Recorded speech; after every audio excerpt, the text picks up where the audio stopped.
Hujambo na karibu kusikiliza matangazo yetu ya leo Jumatatu jioni ya Mei 11 mwaka 2026, moja kwa moja kutoka JCTV, chombo chako cha habari cha mtandaoni chenye makao yake mjini Johannesburg nchini Afrika Kusini. Hapa huwa tunakuletea taarifa za haraka, kina na uhakika kutoka Jamhuri ya Kidemokrasia ya Kongo na zile ambazo zinamgusa mkongomani aliye nje ya nchi.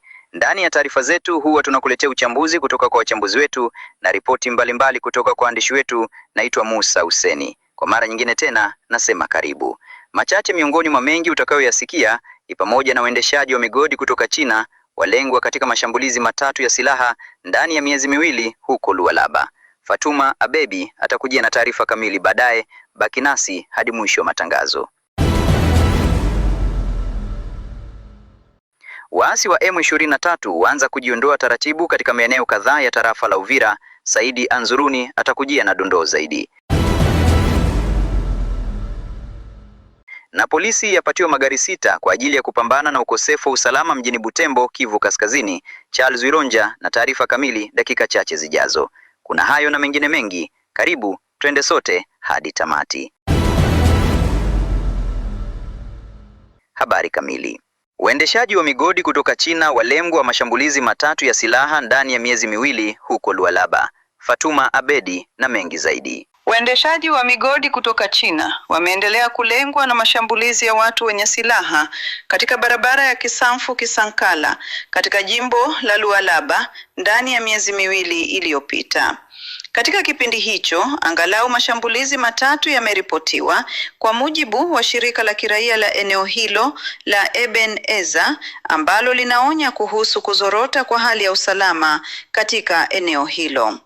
Katika taarifa aliyotoa Jumatatu hii, mratibu wa shirika hilo, Meksa Mukanya, amesema mashambulizi hayo tayari yamesababisha kifo cha raia mmoja wa China, huku kiasi kikubwa cha fedha na mali nyingine za thamani zikiibwa. Amesema tukio la hivi karibuni lilitokea Alhamisi iliyopita, ambapo raia mmoja wa China alipigwa risasi na kuuawa, huku dereva wake mkongomani akijeruhiwa katika shambulizi lililotokea kwenye barabara ya Kisamfu Kisankala. Mashambulizi mengine mawili kama hayo yalikuwa tayari yameripotiwa mwezi Machi mwaka huu katika eneo hilo hilo. Meksa Mukanya alielezea matukio hayo kwa kusema, na hapa namnukuu: katika shambulizi la kwanza, risasi 2 zilifyatuliwa hewani. Wachina walifanikiwa kutoroka pamoja na madereva wao. Katika shambulizi la pili, Wachina walitekwa nyara. Kiasi cha faranga za Kongo milioni 65 pamoja na dola 3,000 viliibwa, sambamba na vifaa na simu. Na shambulizi la tatu ndilo lililosababisha kuuawa kwa raia mmoja wa China. Mwisho wa kumnukuu.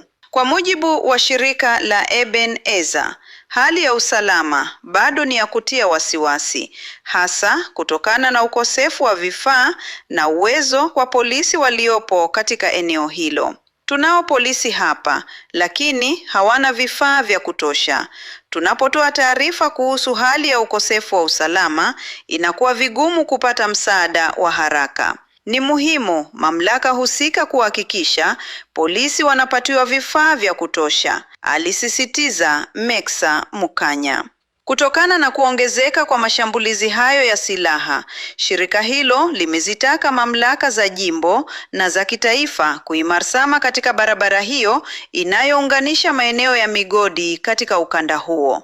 Hadi taarifa hii inachapishwa, hakukuwa na majibu kutoka kwa mamlaka za kisiasa, kiutawala na kiusalama za tuhusu matukio hayo.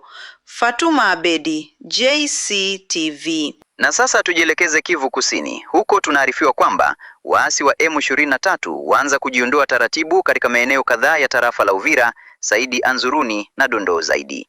Waasi wa AFCM 23 wameanza kujiondoa taratibu kutoka baadhi ya maeneo katika tarafa la Uvira mkoani Kivu Kusini tangu Jumamosi Mei 9. Vyanzo mbalimbali vya ndani vinaeleza kuwa harakati hizo za kujiondoa ziliendelea hadi Jumapili Mei 10, huku wapiganaji hao wakielekea Kamanyola katika wilaya ya Walungu pamoja na vifaa vyao vya kijeshi. Kwa mujibu wa viongozi wa eneo hilo, waasi hao wameondoka katika maeneo kadhaa ya bonde la mto Ruzizi na nyanda za juu za Lemera. Miongoni mwa maeneo yaliyohusishwa na kujiondoa huko ni Kabunambo, Sange, Nyakabere ya kwanza na ya pili, Mutarule, Luberizi pamoja na Bwegera. Mkuu wa tarafa ya Uvira, Jean de Dieu Mabiswa Selemani, amethibitisha taarifa hiyo akisema kuwa hatua hiyo imesababishwa na shinikizo la kidiplomasia dhidi ya kundi hilo la waasi. Harakati hiyo imeonekana wazi tangu jana. Wameondoka Kabunambo, mji wa Sange, Nyakabere ya kwanza na ya pili, Mutarule, Luberizi na Bwegera, lakini bado wanaonekana katika eneo la Luvungi, amesema. Kwa upande wa jeshi la Jamhuri ya Kidemokrasia ya Kongo, hali bado inaelezwa kuwa tete katika baadhi ya maeneo. Msemaji wa sekta ya operesheni ya FARDC Kivu Kusini, Luteni Regan Mbui, amesema kuwa baadhi ya wapiganaji wa M23 bado wapo kwenye mstari ya mbele ya mapigano. Bado kuna baadhi ya wapiganaji wa M23 wanaoshikilia maeneo ya mapambano. Asubuhi ya leo huko Luvungi, M23 hata waliwazuia wananchi kutumia barabara na kuwazuia kutoka majumbani mwao, amesema. Kutokana na hali hiyo ya usalama, mashirika ya kiraia mjini Uvira yamewataka wananchi kuepuka maeneo yaliyokuwa yakitumiwa kijeshi zamani kutokana na hatari ya uwepo wa vilipuzi au mabomu ambayo hayajalipuka. Kwa niaba ya JCTV, mimi ni Saidi Anzuruni. Baada ya taarifa hiyo kutoka Kivu Kusini,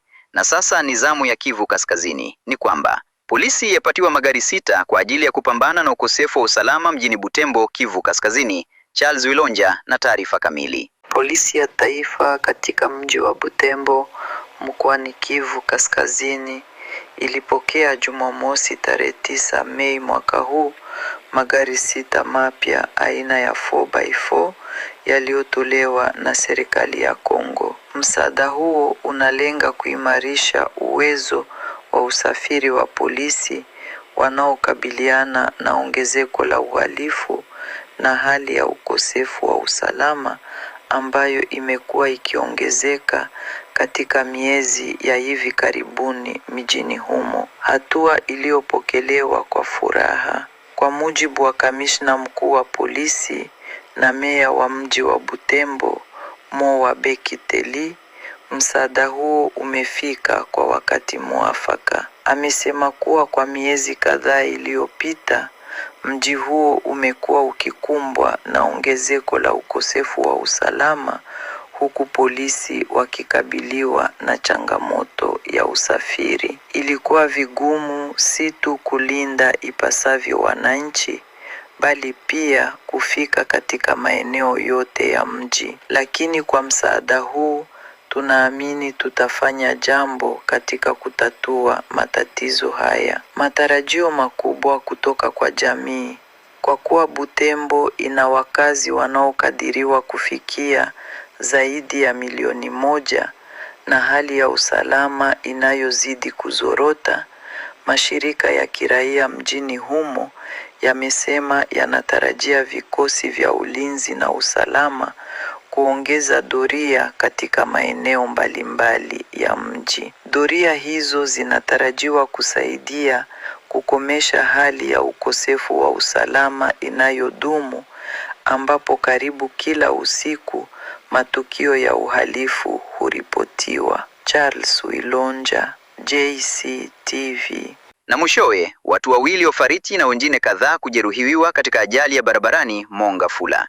Mengi zaidi ni ndani ya ripoti hii. Watu 2 wapoteza maisha katika ajali mbaya kwenye barabara ya Matadi mjini Kinshasa. Watu 2 walifariki dunia jana Jumapili tarehe 10 Mei kwenye barabara ya Matadi katika manispaa ya Mongafula mjini Kinshasa. Kwa mujibu wa mashuhuda, ajali hiyo iliyotokea karibu na kituo cha Vodacom katika mtaa wa Sansville ilisababisha pia majeruhi kadhaa walioumia vibaya. Kwa mujibu wa mashuhuda hao, ajali hiyo ilihusisha pikipiki iliyokuwa ikijaribu kupita katikati ya malori mawili makubwa. Dereva wa pikipiki alipoteza mwelekeo kabla ya kujikuta amekwama kati ya magari hayo mawili na kuingia chini ya trela. Dereva wa pikipiki alipoteza mguu mmoja kutokana na ajali hiyo. Majeruhi wengine walipelekwa haraka katika hospitali za karibu kwa msaada wa wananchi waliowahi kufika eneo la tukio. Baada ya ajali hiyo, polisi waliwasili eneo la tukio ili kurejesha hali ya kawaida ya usafiri, kwani barabara hiyo ya Mongafula ilikuwa imejaa msongamano mkubwa wa magari.